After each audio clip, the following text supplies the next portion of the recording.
word goes out to the first place.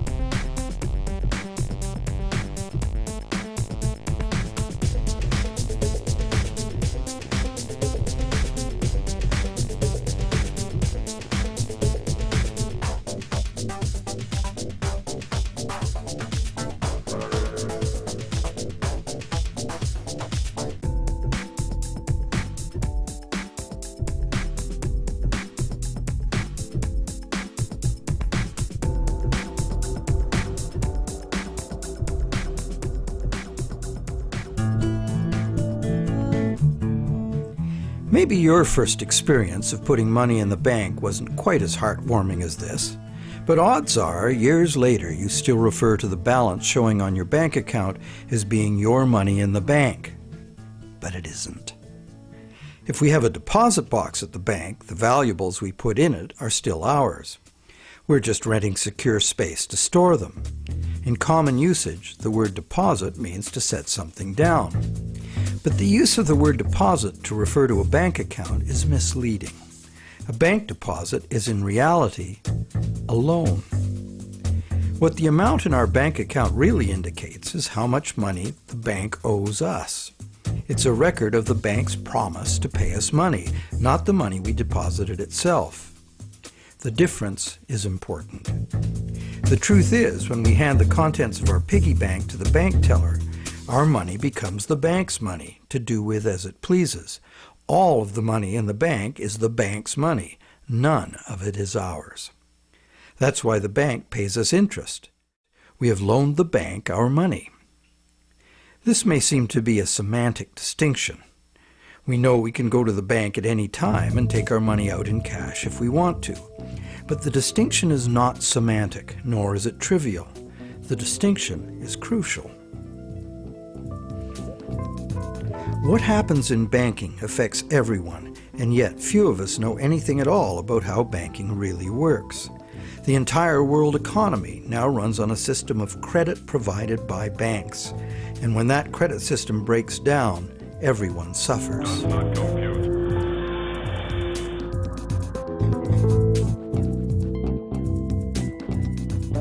To make things worse, the explanations for these breakdowns offered by the experts never look at the root cause, namely, that other than cash and coins, which make up just 1 to 5% of money in circulation, all the money in existence today was created as the principal of a bank loan, with the banks requiring principal plus interest as so-called repayment. Not only does this make the existence of money entirely dependent on the existence of bank credit, it makes the system as a whole bankrupt by design, as total debits, principal plus interest, exceed total assets from the moment the first loan document is signed. As the global banking system staggers towards worldwide collapse, more and more people are realizing they can no longer ignore the realities behind banking as it is practiced today. Many have lost their homes and jobs due entirely to the unsustainable practices of moneylenders. It's time people understood money and the pressing need to fundamentally change the way it works.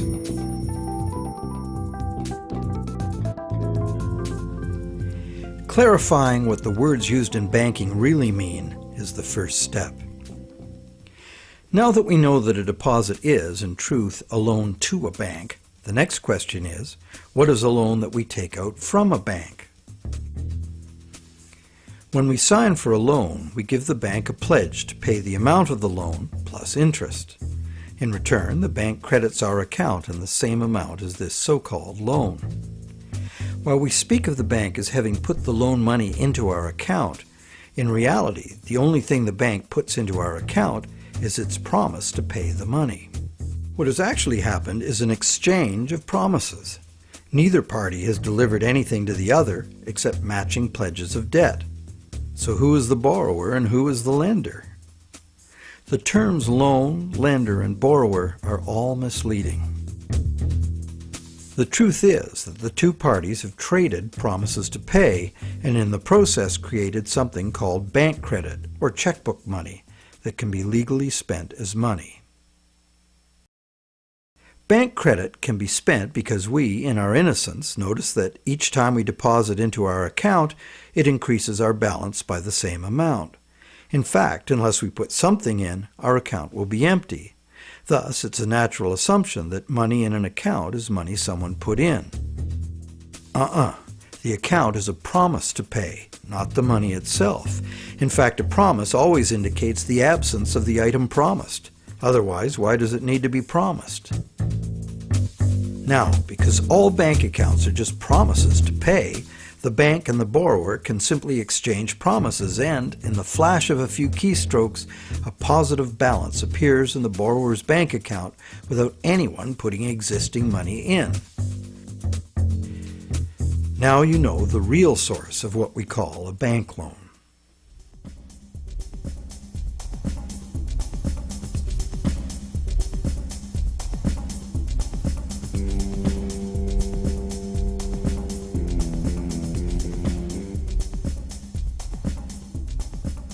How different would it be if two parties just got together in a basement with a printing press and created new money that way?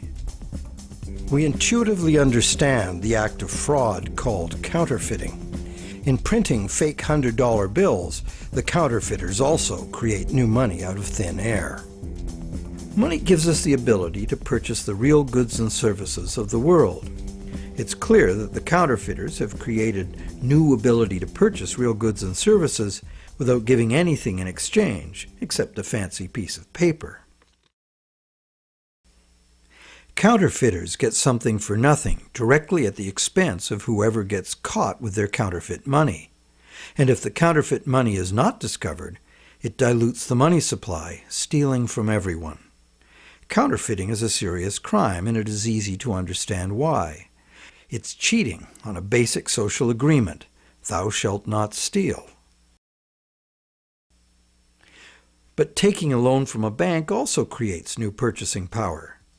However, instead of being considered a form of theft, it is the very basis of our monetary system.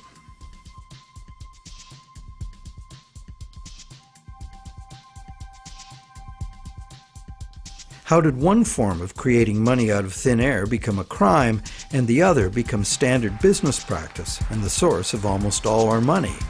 For this is what has happened. To understand how, we need to look at the history of the laws governing commerce. But before that, we need to understand the logic of the loan process itself.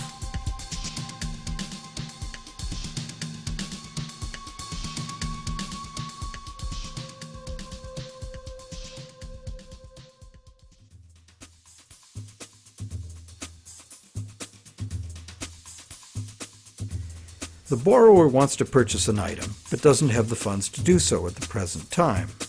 However, the borrower does have confidence in having sufficient funds over time to pay both the original price of the item and the interest on a loan. So he goes to a bank to arrange a loan. The borrower is capable of making a credible promise of money in the future, but otherwise, at this moment, he comes with empty pockets. That's why he needs the loan.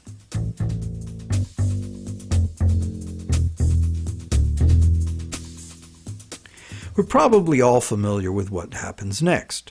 The bank gets the borrower to sign an agreement in which the borrower promises to pay the bank the amount of the loan plus interest, or, in default, surrender to the bank the object that is to be purchased with the loan. This is done countless times every day all over the world. But there's a problem. How can the borrower pledge as collateral something that the borrower does not yet own? If I wanted to borrow $10,000 from you to go on a luxury cruise to Europe, would you accept my neighbor's car as collateral? Of course not, because you know very well that I have no legal right to give you my neighbor's car, no matter how much I owe you. But if instead I promise to buy my neighbor's car with the $10,000 you lend me, the situation is different. You might agree to lend me the $10,000, believing I will buy the car and will pledge it as collateral for the loan once I obtain legal title to it. However, until the transaction is completed, your $10,000 loan cannot be secured by title to the car.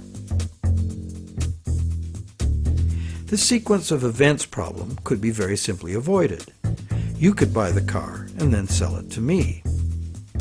The bank could do it this way too. If the borrower commits to the bank to buy the item, why doesn't the bank just buy it with its own money and then sell it to the borrower on time payments at interest? Well, the answer to that question is also very simple. It's because the bank, like the borrower, has come to the transaction with empty pockets. The bank fulfills its part of the so-called loan transaction by creating an account for the borrower. The truth is, the so-called borrower has funded his own account by fraudulently pledging a car he does not yet own as collateral. And the bank, the so-called lender, hasn't put up any existing money at all. And, if all goes well, it never will.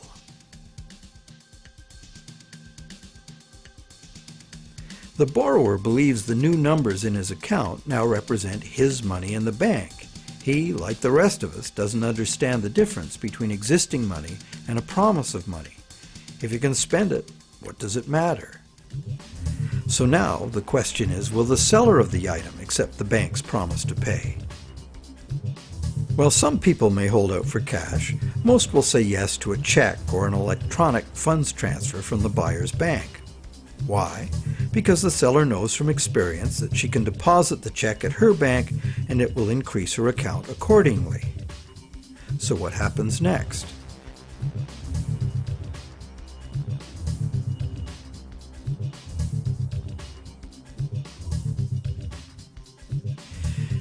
Well, obviously the buyer's bank now owes the seller's bank the amount of the loan. So you might be thinking, isn't this where the money comes out of deposits? The bank's promise to pay the borrower has just been transformed by the transaction into a promise to pay the seller's bank instead. So now the buyer's bank has to transfer some of its existing money to the seller's bank, correct? Yes, but probably only a small proportion. And over the long term, as long as the bank gets its fair share of deposits, the net amount of existing money the bank needs to cover its loans can theoretically be zero. How? Well, imagine first that the seller has her account at the same bank as the buyer. She deposits the buyer's check into her account. All the bank has to do to complete the transaction is reduce the buyer's account by the same amount it increases the seller's account. As both accounts are just promises, no existing money is involved in doing this. What is the end result? The bank has created bank credit for the borrower to the sum of $10,000. The borrower has bought the car that existed in the world of real things, and the seller now has that bank credit of $10,000. Thus, a brand new claim upon $10,000 worth of real goods of value was accomplished with absolutely $0 of the bank's or anybody else's money. On top of that, the bank gets to have all this so-called money paid back by the borrower's honest toil plus interest, or the bank gets the car. Magic like this is usually seen on stage. So now let's examine what happens if the seller deposits her check in a different bank. Won't that require a transfer of existing bank funds from the buyer's bank to the seller's bank? Perhaps, but it will almost certainly never be anywhere near the whole amount because, in effect, the banking system functions as one bank. To illustrate, let's add another transaction to this scenario. That same day, the seller's bank made a similar loan to a little old lady who bought a mega home theater system. The electronics store deposited her check at their bank. The electronics store's bank made a similar loan that was deposited at the original borrower's bank. And when all the various balances were settled, the banks didn't owe each other anything. And even if there were differences, they would have been just a small portion of the total credit created. So, at this point we can say that although banks don't actually lend out their depositors' money, as most of us imagine, they still need deposits to make loans. This is because banks need incoming credit from other banks to offset their own credit being deposited at those banks. As long as banks keep their outgoing credit balanced with incoming credit, they are free to make new loans and thereby keep creating brand new credit money. None of it will ever have to come out of the bank's pockets. The bank is free to invest its own funds in corporate and government bonds and whatever other instruments their charter allows. If one draws a diagram of it all, it looks like this. The interest governments and corporations pay the banks on their bonds is paid by us. We pay it as a portion of our taxes, and we pay it in the price of all the goods and services that we buy. And there is another thing passed on to us as well, and that's the risk that the bank will go broke and not be able to honor its promises to pay. Now you may wonder, how can a bank go broke if it doesn't put any money up in the first place? What have they got to lose? The answer to that question is that banks differ from counterfeiters in that the banks are legally allowed to create new money, but only by certain rules of accounting. Banks can only create money by entering a borrower's payments and collateral as an asset on the positive side of the ledger, balanced on the negative side by the loan, or what the banks call the deposit liability created by the bank. When the borrower defaults on the payments, the asset pledged as collateral is seized by the bank and sold. In a declining market, when repossession is most common, the new lower value of the asset doesn't cover the bank's liabilities, which were based on the previous higher value. This shows up as a loss on the bank's books. When foreclosures are rampant, as in a collapsing real estate market, much of the value of the bank's collateral simply evaporates as home prices drop, exposing the bank to huge losses. In truth, it's all just numbers, created out of thin air. But banks must adhere to the dictates of these numbers, and the consequences of bank arithmetic gone wrong can include economic standstill, social disintegration, total financial chaos, lawlessness, starvation, and war.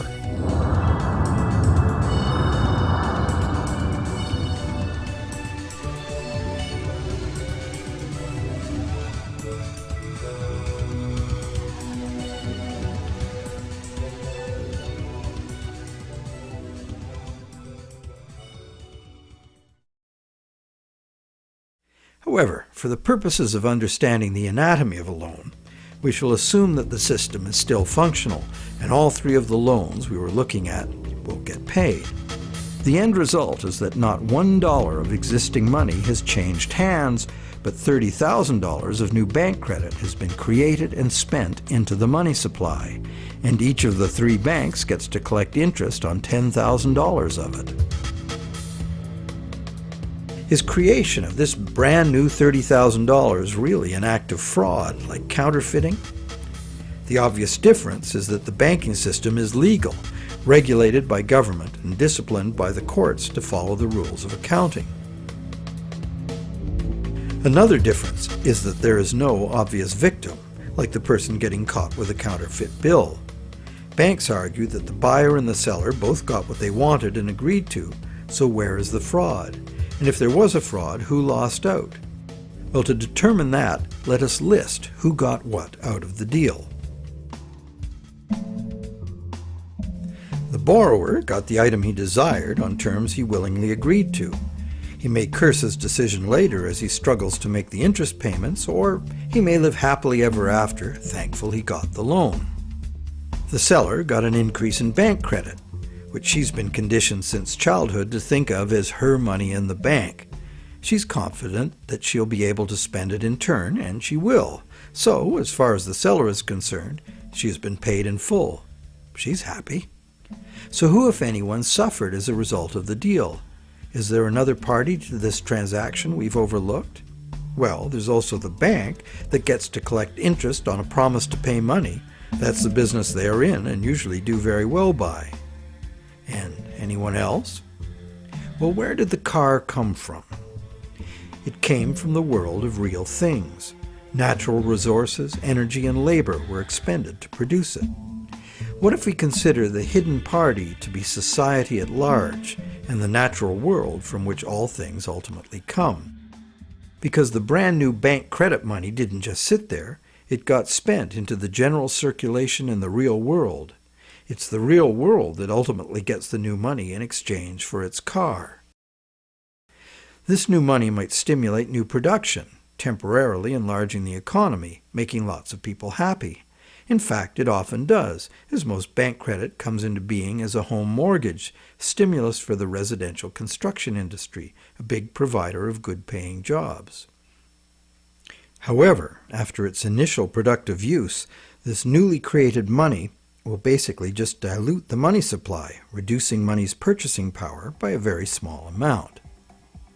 So, in contrast to counterfeiting, where the loss occurs to a specific victim, here the loss is borne by us all, because the real substance of the loan, the car, was extracted from the economy at large by a slight loss in the value of everyone's money.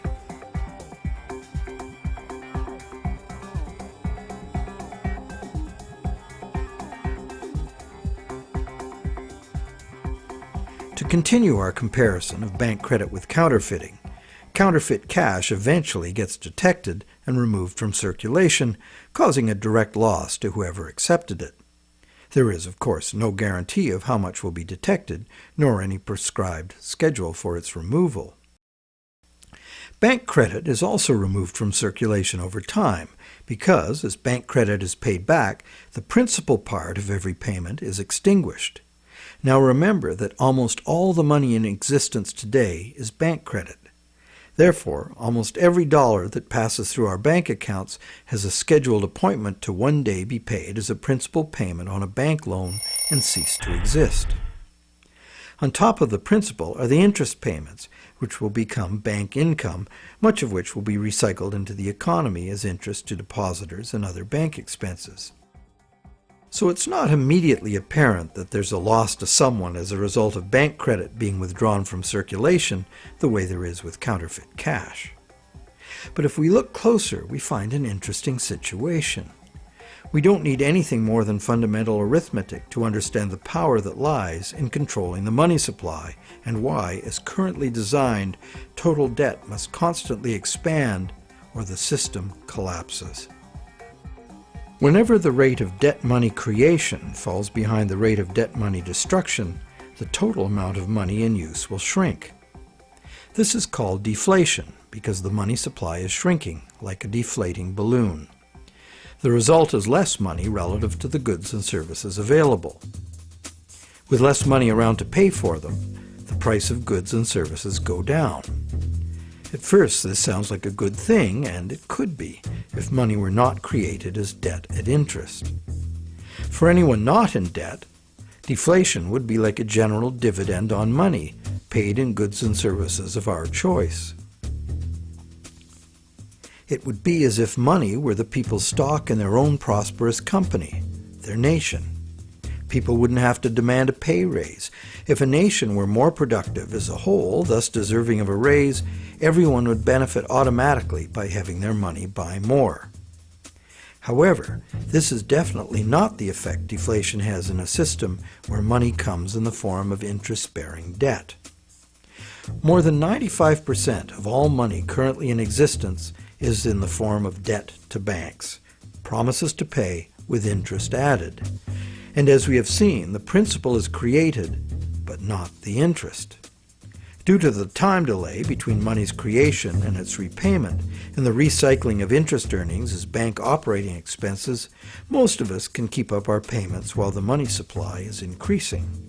However, if the money supply or total debt is decreasing, money becomes harder to earn due to its scarcity, and fixed payments become harder to meet. For those heavily in debt, the money shortage can become catastrophic.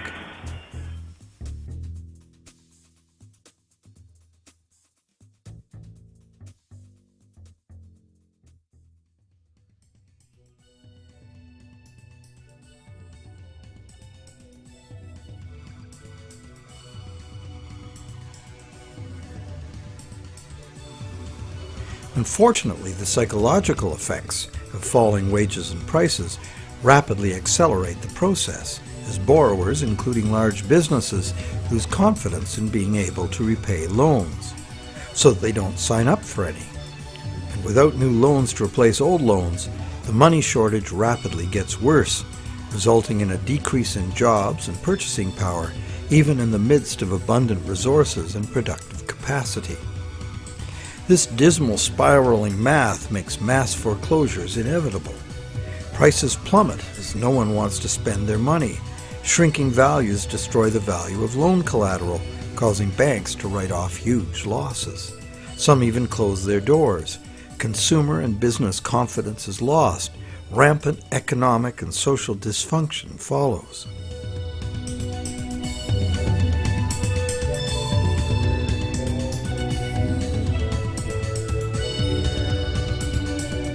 This disastrous spiral cannot be turned around unless the government creates new money itself or goes deeply in debt to private banks in order to create enough new money to reorganize and rejuvenate the economy.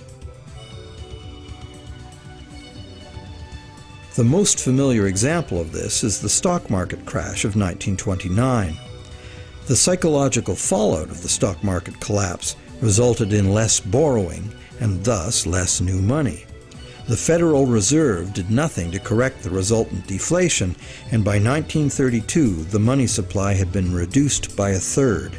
Countless people were evicted from their homes because the money to make their mortgage payments simply ceased to exist. Then, in 1932, Franklin Roosevelt became the U.S. president. Roosevelt's New Deal set out to restore the economy by restoring the money supply. To counter the money shortage, Roosevelt borrowed from the private banking system. Factories started hiring again. But only when the war arrived, there's suddenly no shortage of jobs or funds available to do what was necessary for the war effort. It was the money expended on World War II that ended the Great Depression. The war also resulted in 50 million deaths worldwide and led to a new hostile international balance of power with its attendant arms races, mounting debts, and sweeping social and technological transformations.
The cycle of economic boom and bust is commonly called the business cycle, as if it were a natural occurrence like the hydrological or carbon cycle. These natural cycles are ultimately driven by the sun. But what is it that drives the business cycle? One answer is the supply of money. And as we have seen, the supply of money is dependent on loans. So let's look at what happens during the lifetime of an individual loan. We've seen how bank credit is nothing more than the bank's promise to pay, which the bank has created on its books to balance the borrower's promise to pay that it has received. The bank's promise to pay is usually spent on some real good or service and allowed to circulate, making the efficient exchange of goods and services easier to accomplish. As a medium of exchange, today's promise to pay money is unsurpassed in its usefulness and flexibility. However, because no money is created to pay the interest, a seemingly impossible situation is created. On the face of it, if borrowers had to pay the interest they owe all at once, they would have to fight it out for a limited sum of existing money that was very much less than the total owed. The percentage that would be unable to pay off their loans would be simple to calculate.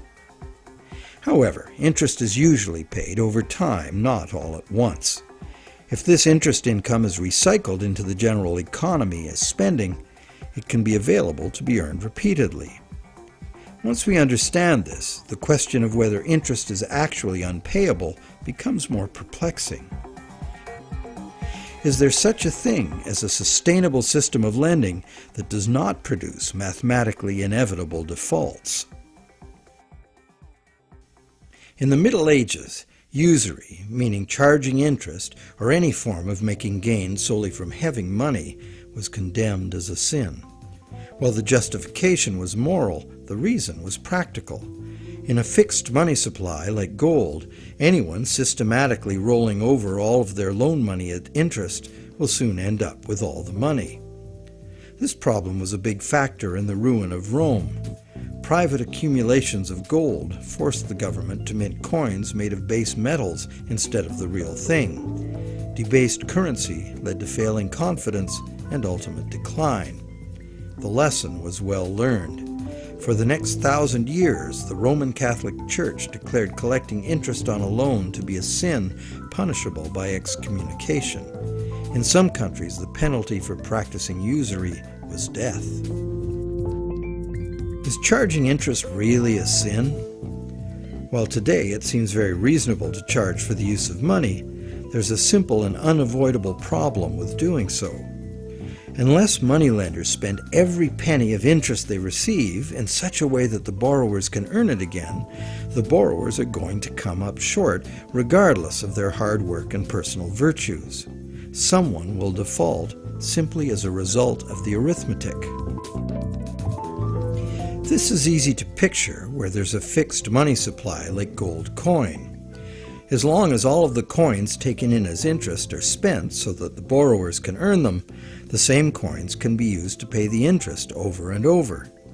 The lender can profit by buying real things with this coin, but the coin itself must be spent, not lent nor removed from circulation. Leaving aside any moral considerations, this arrangement would be sustainable. However, if the interest coins are re-lent at interest or removed from circulation by hoarding, there will be an inherent shortage of coins with which to pay off the aggregate debt.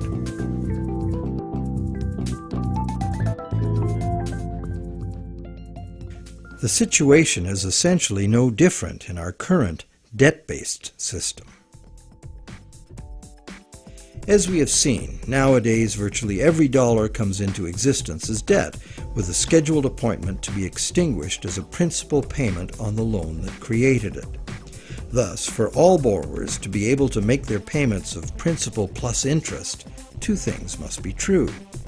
The dollar created as the principal of the loan must be available to be earned by the borrower in order to make the principal payment that extinguishes that dollar. And every dollar the borrower pays to the bank as interest must also be available to be repeatedly earned by the borrower so that it can be paid as interest again and again.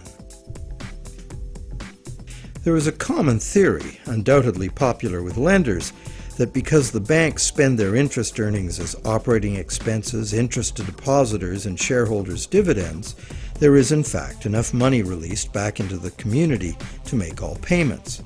However, like the idea of absolute shortage, this is an oversimplification. Picture what happens if someone else, such as you or I or an institutional non-bank lender, obtains this dollar and then lends it out at interest. Well, now that same dollar is simultaneously owed to two lenders and has two simultaneous interest charges attached to it.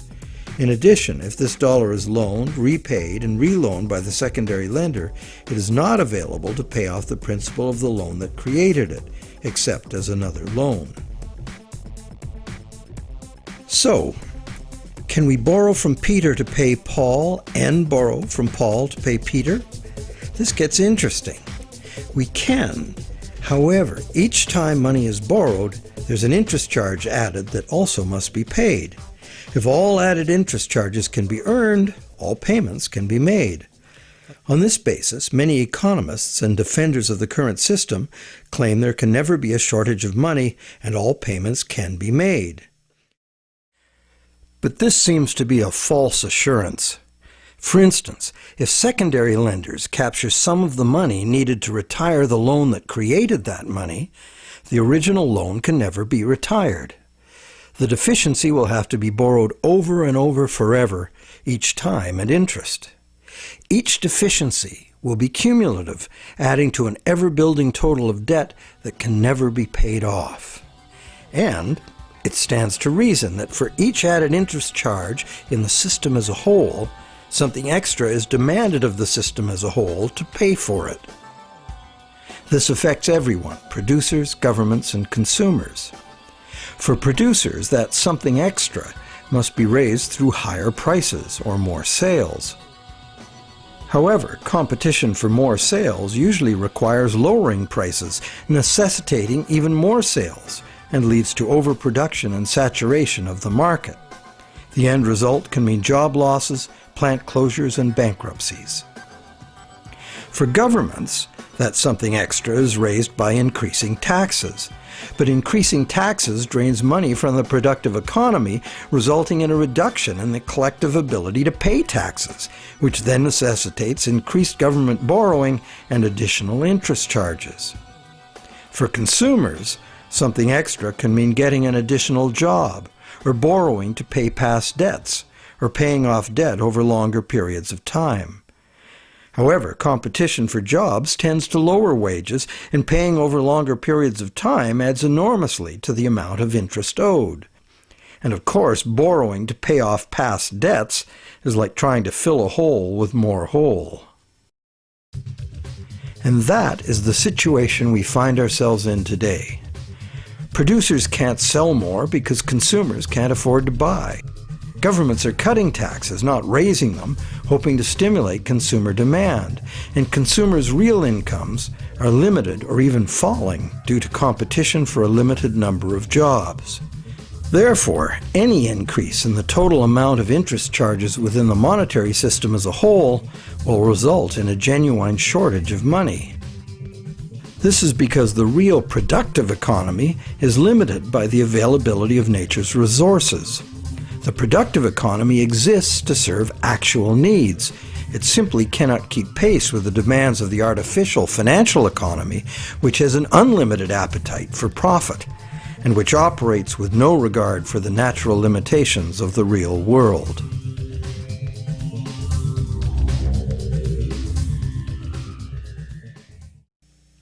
The theory that there's always enough money to pay the interest has a certain elegant simplicity. However, by the very nature of the assertion to be true, it has to be 100% true. This is impossible. For one thing, secondary lenders, who are not banks, do comprise a significant proportion of lenders, and they add their interest charges to money that already bears an interest burden. Beyond that, we have a cultural expectation. Everyone who has money expects it to generate more. Money that needs to be spent and made available to be earned by its original borrower is, instead, lent at interest or invested for gain. Therefore, we can conclude that the two conditions that must be true for all borrowers to be able to make their payments of principal plus interest and thus permanently discharge their debt, those conditions are not met by the current system. Nowhere in the current system is there any restriction on relending money that was created as a loan, nor is there any obligation upon banks to make their profits from interest available to be earned by borrowers, enabling them to extinguish their debts. Quite the opposite. Banks invest these profits to make further profits. And it's not just the banks that cause the problem. Anyone who takes their ball of money and starts rolling it like a snowball to make it bigger does so at the expense of borrowers who will not find that money available to pay their debts, except as more debt. And of course, those rolling the biggest snowballs pick up the most snow. As the saying goes, the rich get richer and the poor get poorer. Money needed by borrowers in the lower realms of workaday productive economics moves upstairs to play in the casino world of abstract financial profit, and that's a world where transactions are little more than gambling on numbers in an effort to achieve higher numbers. They have little or nothing to do with providing the necessities of life.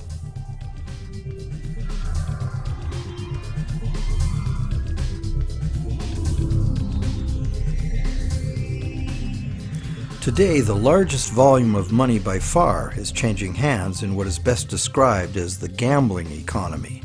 The foreign exchange markets, the derivatives market, and the rest of the financial instruments being played by banks and investment funds for as much profit as possible. For example, the volume of trade on the world's foreign exchange markets in just 1 week exceeds the total volume of world trade in real goods and services during an entire year. This money is in continuous play by speculators looking to make windfall profits on currency fluctuations. It exists, but only in the gambling economy. So how unpayable is the ubiquitous interest burden in actual fact? That could only be determined with certainty by tracking all the money in the world. With over 6 billion people earning, spending, borrowing, and lending, the world's money flows are at least as complex as the flows of the ocean. They are impossible to know. But the direction is pretty clear and simple, and it's the same old story. The rich are taking increasingly more money into the gambling economy, where ordinary borrowers have almost no chance to obtain it. And the only way the system can stay solvent is to create more money. And as money is created as debt, the only way to create more money is to create more debt in every way possible, including ridiculously easy credit for unqualified borrowers, massive government expenditures on security and war, and bailouts of insolvent banks.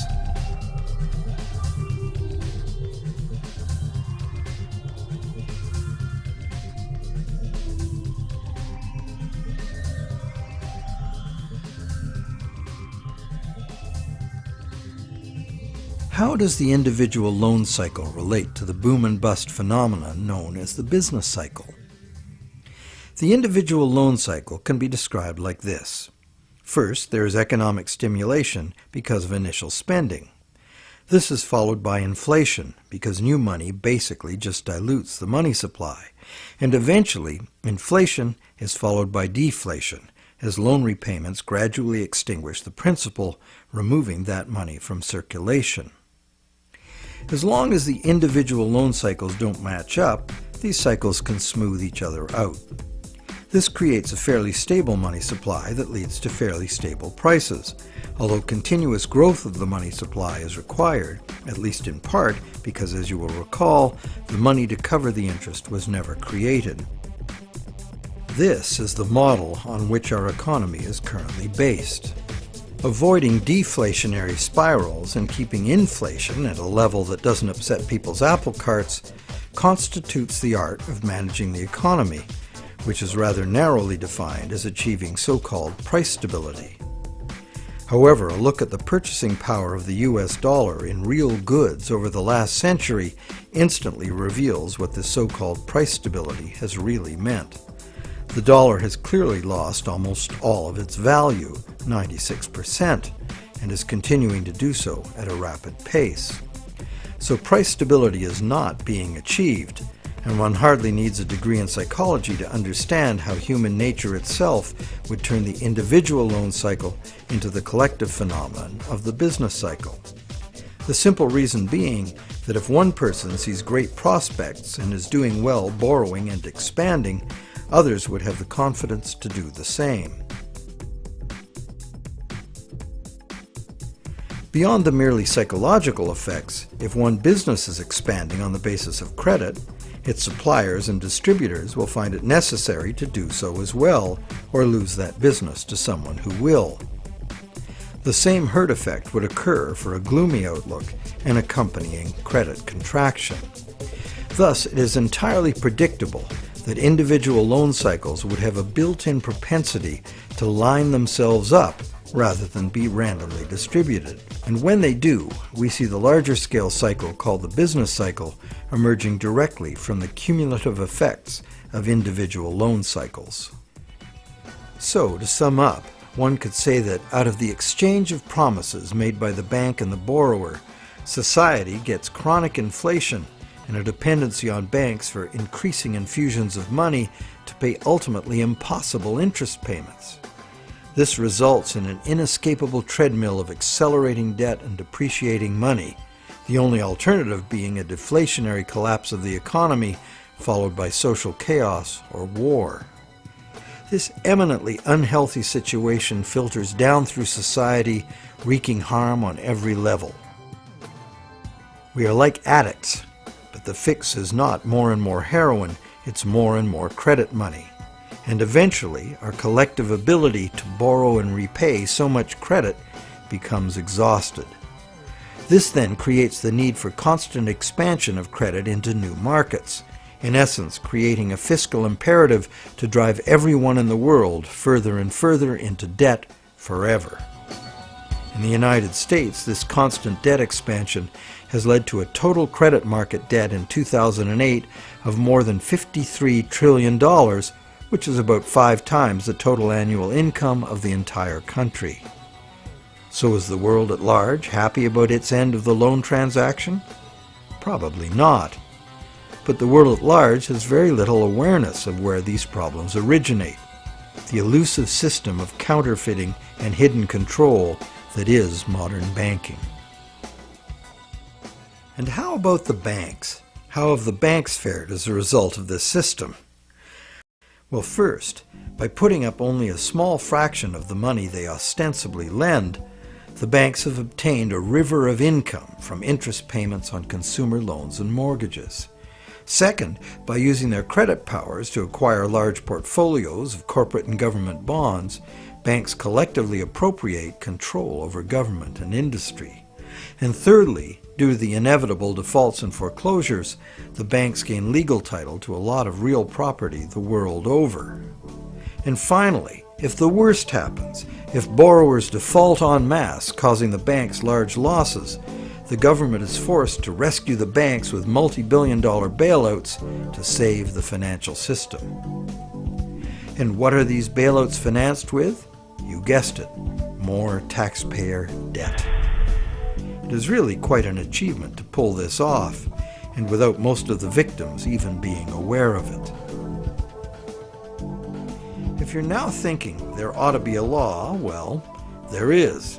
There's a whole body of law that makes all of this legal. So how did a system like this ever become the law? To answer that, we go back to England in the mid-17th century.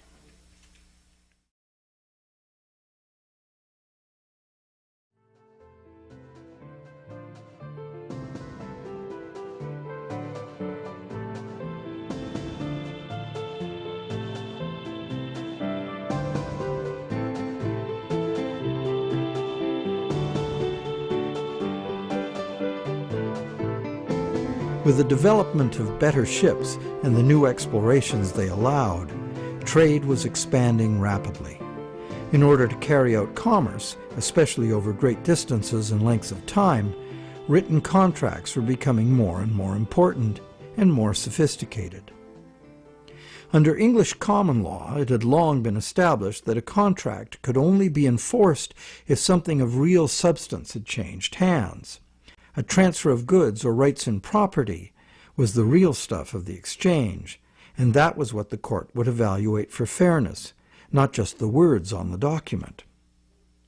A contract under which there had been no exchange of consideration, meaning real goods or rights in property, was deemed to be empty and was therefore not enforceable by the court.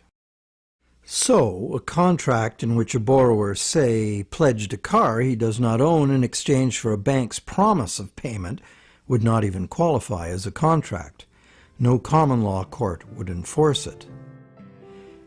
As well, in the event of a dispute over a contract, under common law, only someone who had actually provided consideration to the transaction, in other words, only someone who delivered the goods, had the right to sue in court for fulfillment of the contract by the other party.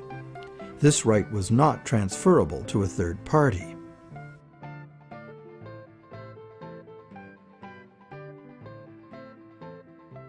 When early traders went off personally on expeditions with trade goods, they bought those goods at home with their local currency and would sell them for foreign currency in the distant destination. They would then buy foreign goods with the foreign money, bring those goods home, and sell them for their local currency. Pretty simple. But as trade became more sophisticated, traders became more inclined to stay home and just hire ships to carry out deliveries. This gave traders the freedom to import cargoes of foreign goods from different sources than the destination to which their home goods had been exported. Thus, a problem was created. The exported goods had been paid for with foreign coin, the value of which needed to be spent somewhere else. Moving money as coins entailed a high risk of theft, as well as the near certainty of partial loss by currency conversion in a different land. This problem of payments from a distance was overcome by the use of bills of exchange. A bill of exchange was a signed order from the payer to an addressee demanding that the addressee pay a certain specified sum of money to the person identified as the payee. These were secured by signature, and they could not be acted upon in court by anyone other than the original parties. Thus they were of no use to a thief or any other third party. You probably recognize that these were the precursors of checks. I, the payer, instruct the bank, the addressee, to pay the payee, a person named on the check, a certain sum of money.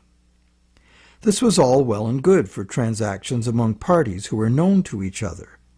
The bill of exchange was used merely as a way to order payment in coin at a distant location. But merchants soon wanted more flexibility. They wanted to be able to use bills of exchange to reconcile payments amongst many merchants in many locations, using bills of exchange like money itself. For this to work, bills of exchange had to be assignable to and enforceable by third parties. As we shall see, this was the moment in legal history that gave sanction to the banking system we have today. A third party, who might have honestly purchased a bill of exchange several steps removed from the original exchange, could not be expected, nor would he have the right, to show up in a common law court and defend the validity of the contract and collect on it. This made third-party bills of exchange an unacceptable risk. So, in order to be able to use bills of exchange as a convenient and guaranteed third-party payment system, essentially equivalent to money, the common law practice had to be set aside regarding bills of exchange. In England, by a series of legal decisions from 1664 to 1699, this problem for commerce was remedied by making bills of exchange enforceable by third parties. If a third party had purchased a bill for valuable consideration and in good faith, having no apparent reason to suspect fraud or some deficiency in the right of the seller to sell it, then the bill automatically became good and enforceable by the court against the signer. What did this change mean? It meant, essentially, that any bill of exchange would be considered legitimate once it was sold. Bills of exchange and all other subsequent types of signed promises to pay, with the notable exception of checks, became transferable and enforceable in court, just what the merchants wanted. Now debt contracts could be sold like things, and transacting business would be a whole lot easier. Not only that, it opened up a whole new market for profit seekers, trading in bills of exchange themselves. The marketing of debt was born.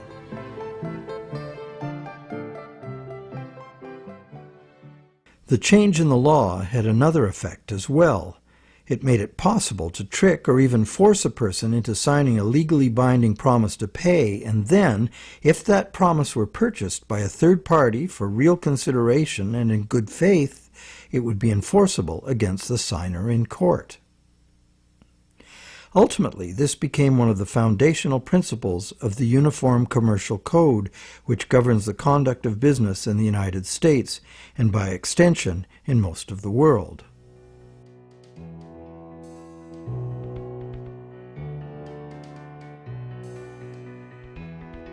Think about it.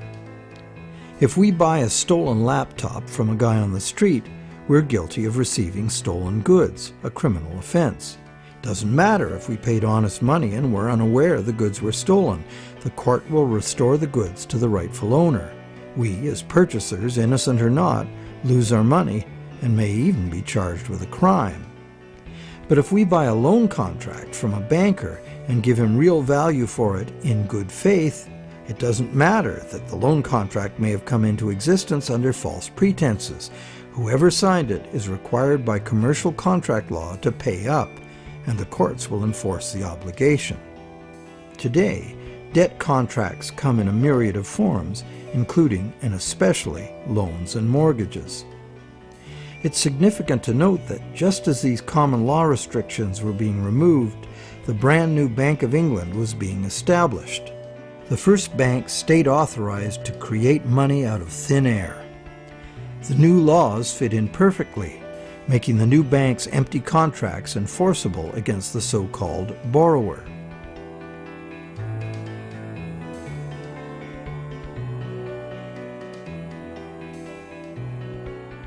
Those who have discovered the true nature of their own bank loans and have attempted to challenge the validity of their debt contracts in modern courts have discovered to their dismay that this commercial contract law is still the bedrock defense of money as debt.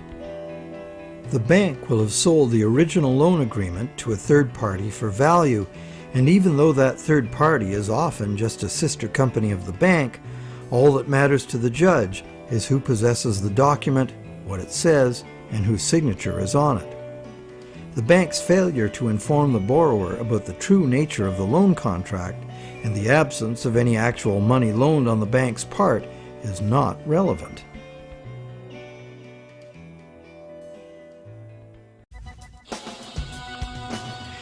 So, to conclude our investigation, it appears that modern banking practice rests on several distinct violations of common law, common sense, and natural justice.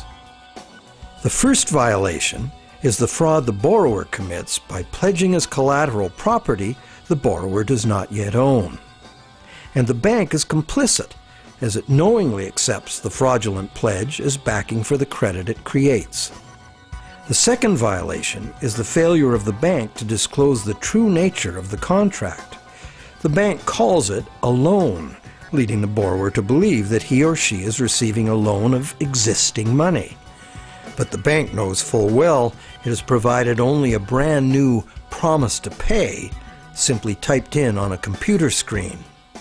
A promise that the bank knows it will probably never have to fulfill. Thirdly, the loan agreement should be invalid because impossible contracts are legally invalid.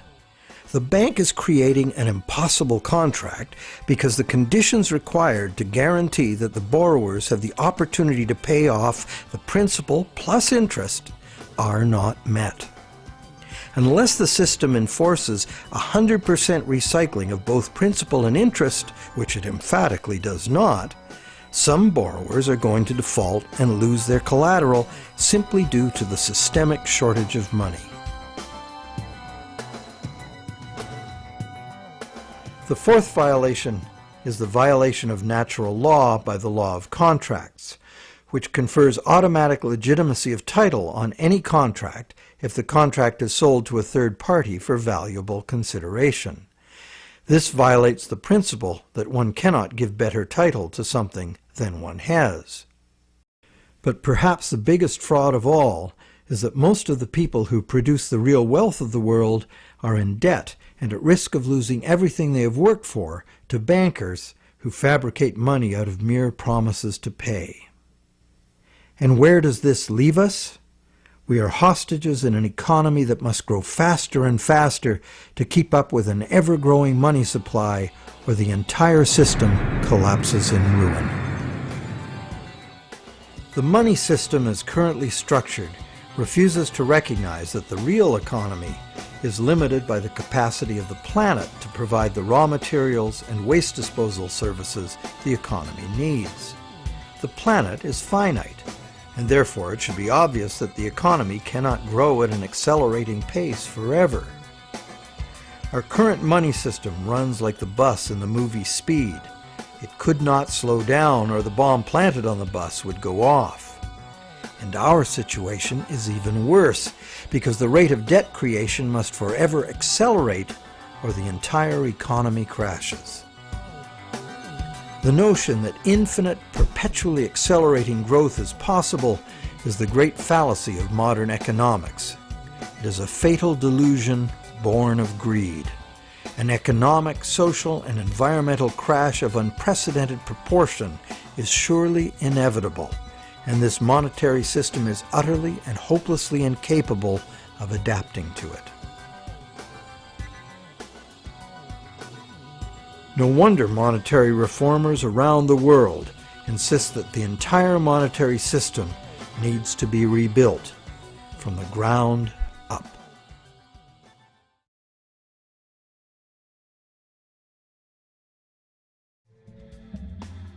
So what is the solution?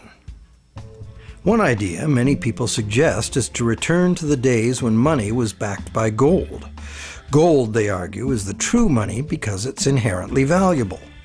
The underlying principle here is that money should be a commodity that is valuable due to its scarcity, as gold is scarce. As a general rule, those who hold this view of money also believe that money should exist independent of government. Another school of thought, diametrically opposite, is that the creation of money should be the exclusive prerogative of governments. Government, which represents all the people, should spend money into existence in the public interest, thus backing the currency with what it was spent on. Having taken back the power to simply spend money into existence, government would never need to go into debt or pay interest. Of course, government spending without limit would result in a worthless currency. To prevent inflation, money would also have to be extinguished. This could be accomplished using a wide variety of taxes, resource royalties, and user fees.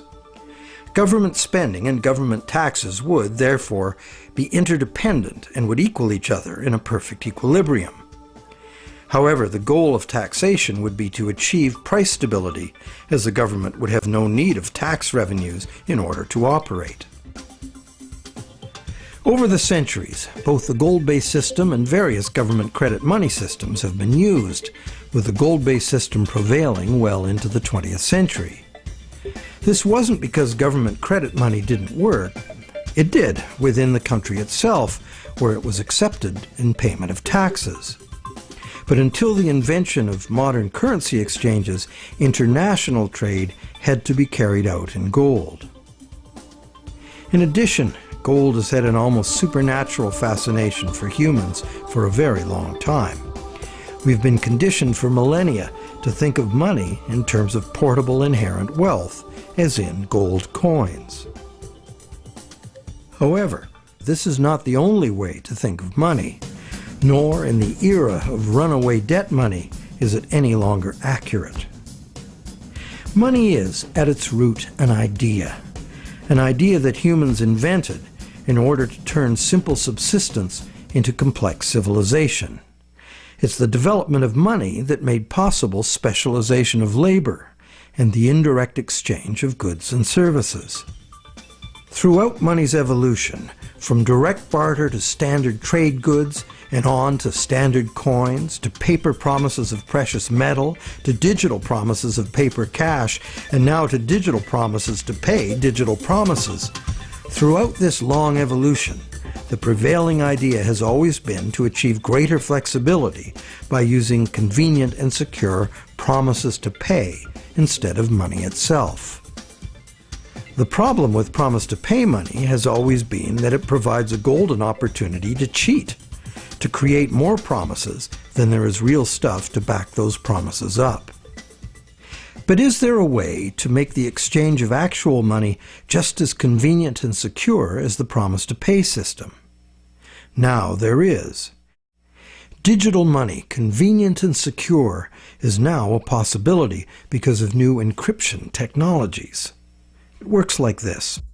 Imagine taking the serial number off a dollar bill and dispensing with the paper. What do you have? A digital dollar. A digital dollar that can now be electronically transferred around the world just as easily and securely as a promise to pay dollar. However, and this is the big however, the digital money, while being entirely electronic, is also like a metal coin. It can never be in two places at once. Thus, the multiplication of promises can be prevented by insisting on actual payment in cash, paper or digital. We don't even need to keep this digital cash in a bank, as it provides its own safekeeping and can be transferred by internet. And instantly transferable digital money could perform intelligent functions far beyond anything money has been capable of before. For instance, with simple math programmed in, money could be made to calculate its own value, eliminating human speculation, manipulation, and error. Wouldn't that be something? In the meantime, efforts are already underway to reform the monetary system through legislation. Initiatives like the Monetary Reform Act and the American Monetary Institute's Monetary Act have already been written, prescribing in detail how to return the power to create money exclusively to government, and thus limit banks to lending existing money, just the way most people imagine it works now. While differing in detail, all such reform proposals in whatever country they originate always advance the same simple idea. The benefits of money creation belong to the public. At present, money is created not for the benefit of society, but for the profit of private banks. Banks like to create enormous amounts of money from our debt because the more we borrow into existence, the more interest the bank gets to collect, and the richer the bank becomes. In the process, the banks gain more control over everyone, individuals, industry, and government alike.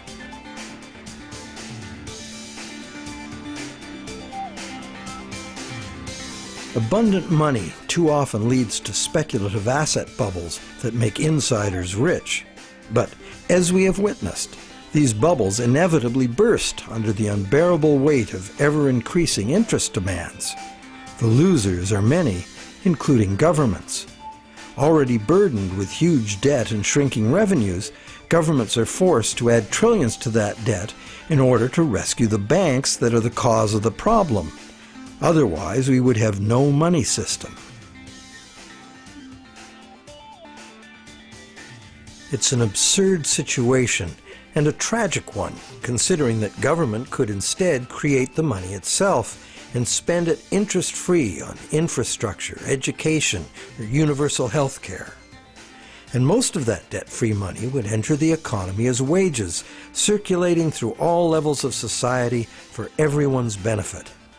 This kind of abundant money would fund a reinvigorated, productive economy in which the savings of the people could fund honest loans of real existing money. At its root, money is a means by which we exchange real value. Without real value in the world, money is nothing. As we have seen, it's the real world that makes the loan, not the bank. We, the people, in conjunction with the material blessings of the natural world, are the source of all real wealth. Therefore, money creation and its benefits belong to the public, not to private bankers.